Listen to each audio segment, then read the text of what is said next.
السلام علیکم جی، شہباز احمد آپ کی خدمت میں حاضر ہے۔ آپ دیکھ رہے ہیں جی میرا چینل قدیم حکمت۔ آج ہم جس مرض کے لیے آپ کے پاس حاضر ہوئے ہیں وہ مرض ہے جگر کا۔ جگر کا کوئی بھی مرض ہو وہ بہت ہی انتہائی پیچیدہ ہوتا ہے جی، بہت ہی مشکل اور تکلیف دہ ہوتا ہے، لیکن ہمیں اس میں گھبرانے کی ضرورت نہیں ہے، کیونکہ جب اللہ تعالیٰ ہمارے ساتھ ہے تو ہمیں کسی بھی چیز کی سے پریشان ہونے کی ضرورت نہیں ہے۔ ہم اپنے اللہ تعالیٰ سے دعا مانگا کریں، اپنے اللہ تعالیٰ سے مانگیں۔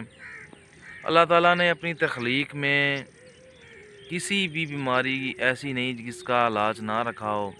یہ جگر کا پرابلم ہے، اس کے لیے بھی اللہ تعالیٰ نے اپنی تخلیق بنائی، اس کے اندر شفاعت رکھی۔ میں ہر بار کہتا ہوں کہ ہم صرف انسان تھوڑا سا غافل ہیں اس علم سے۔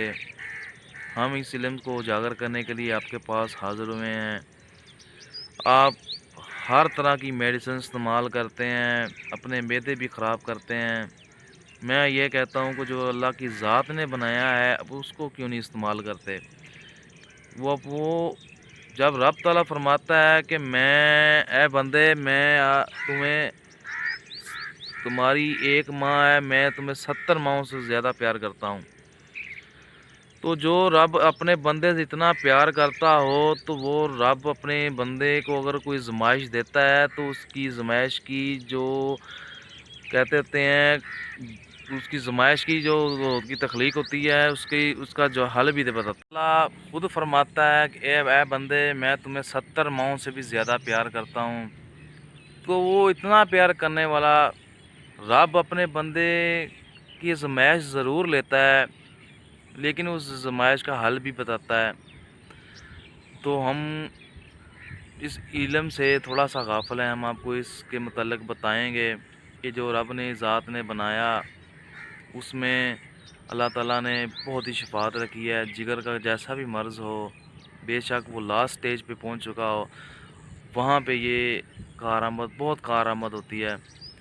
تو اس کی کیا چیز ہے، اس میں کیا آپ نے استعمال کرنا ہے، چلے آئے ہم کو آپ کو بتاتے ہیں۔ تو یہ وہ پودا ہے جس میں اللہ تعالیٰ نے اس کی شفاعت رکھی۔ اب سب اس کو جانتے بھی ہیں، اس کو پہچانتے بھی ہیں۔ اک کا پودا ہے یہ۔ بعض اوقات ہم نے سنا ہوگا جی یہ بہت زہریلا ہوتا ہے، اس کا دودھ بہت زہریلا ہوتا ہے جی، اس میں کوئی مسئلہ آنکھ میں ڈل جائے تو آنکھ خراب ہو جاتی ہے۔ یہ بھی بات درست ہے۔ جہاں پہ اللہ تعالیٰ نے اس کا زہر رکھا وہاں پہ اس کے اندر شفاعت بھی رکھی۔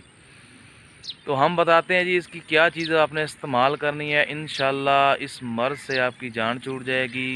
جگر کا جتنا بھی پرانا مرض ہو، ہیپیٹائٹس بی سی، جگر کا کینسر ہو، 40 دن استعمال کرے، انشاءاللہ اس مرض سے آپ کو چھٹکارا حاصل ہوگا۔ یہ جی اس میں استعمال ہوگی وہ چیز آپ کو دکھاتے ہیں۔ یہ جی آپ نے دیکھ رہے ہیں جی آگ کے بڑے پتوں کے درمیان ہے جی ایک کومپل، اسے کہتے ہیں آگ کی کومپل، یہ والی، یہ آپ نے توڑ لینی ہے جی ایسے۔ اسے کہتے ہیں جی تازہ کومپل، جو تازہ پتے اس کے بنتے ہیں، یہ آپ نے لینے ہیں جی صبح کے ٹائم نہار منہ۔ تازہ کومپل میں دوبارہ بتا رہا ہوں، اور آپ نے منقہ لینا ہے جسے بڑا انگور کہتے ہیں، دوا خانے سے مل جاتا ہے۔ اس کے منقے کے 4 دانے لیں، اس میں سے دانہ نکالنے، اس کا بیج جو ہوتا ہے کاٹ کے اس کا بیج نکالنے، جتنے بھی بیج نکلیں، ایک منقے میں 2 بھی ہوتے ہیں، ایک بھی ہوتا ہے، وہ بیج اور یہ کومپل، اس کو آپس میں ملا کے ایسے دونوں بیج بھی لے لیں اور اللہ کا نام لے کے یہ آپ کھا لیں صبح نہار منہ خالی پیٹ۔ 1 گھنٹے تک آپ نے کچھ نہیں کھانا۔ 40 دن آپ نے 3 دن، 1 دن آپ نے کھانا ہے اور 3 دن اس کا سٹے کرنا ہے۔ 3 دن کے بعد پھر آپ نے اس کی خوراک لینی ہے۔ 40 دن تک یہ عمل آپ نے کرنا ہے. 40 دن مثلا کہ 40 خوراکیں کھانی ہیں ایسے 3 کے وقفے سے. 3 دن کھا لیا 3 دن چھوڑ دیا. اللہ تعالیٰ آپ کو اپنی حفظ و امان میں رکھے. اللہ تعالیٰ آپ کو صحت یابی تندرستی عطا فرمائے. آمین. السلام علیکم.